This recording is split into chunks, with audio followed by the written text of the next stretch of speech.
Hey drummers, it's Rob Litton here and welcome to this full video song lesson from drumstheword.com. This song was suggested over on my Facebook page, so if you want to make your own song suggestions, then please go over there to do so. You'll find a link to my Facebook page beneath this video. The song is Love Is the Drug by Roxy Music, drums by Paul Thompson.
And the first thing I've written here underneath the intro title is the note, the snares on the snare drum have been turned off. A high tom could be used for the snare drum fills instead though. So what I mean by that is throughout the song, on the recording, Paul has the snares turned off on his snare drum.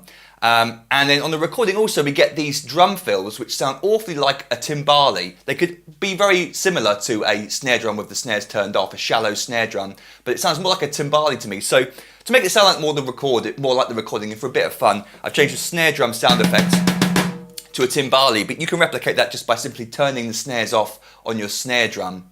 And if you really wanted to, the second part of the note I wrote there was playing the drum fills on the high tom. You could play the, as we're going to hear in a second, up on the high tom instead. If you can't turn your snares off for whatever reason, then it's better to play it on the tom than the snare drum with the snares on. But simply turn the snares off and you'll be able to sound like Paul Thompson on this recording. So it starts off with this really cool drum fill, this 7-note roll. And I wasn't really sure whether it was single stroke or an inverted 6-stroke roll.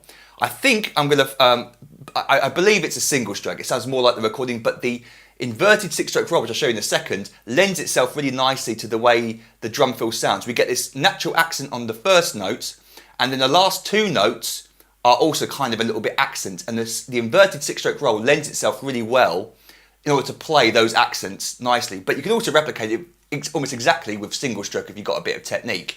So first of all, how's it played? 1 and 2 and 3 and 4.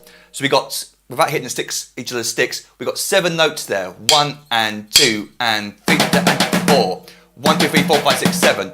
The whole of beat 3 is taken up by 16th note triplets. 3 to and to, 6 notes. 1, 2, 3, 4, 5, 6. And then we naturally roll into the 7th note, which falls on beat 4 with the right hand. 1, 2, 3, 4, 5, 6, 7.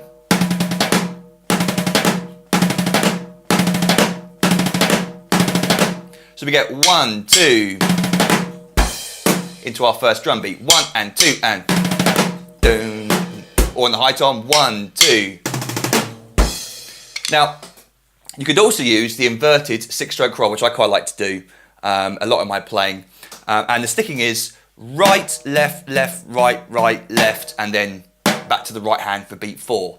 And you can see there the way the sticking works is you get this accent at the beginning, and then naturally at the end you get these left-right accents, which kind of sounds like the recording.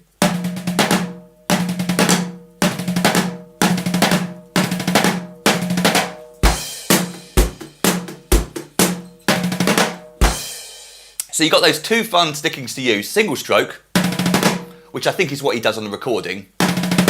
Or if you want to, you could play the inverted 6-stroke roll. That was poor. Sometimes, if you're not really sharp on that, you get a blur of notes with the second version. With the single stroke, if you've got your single strokes down, it can sound really smooth. So that's what we get for the drum fill at the beginning.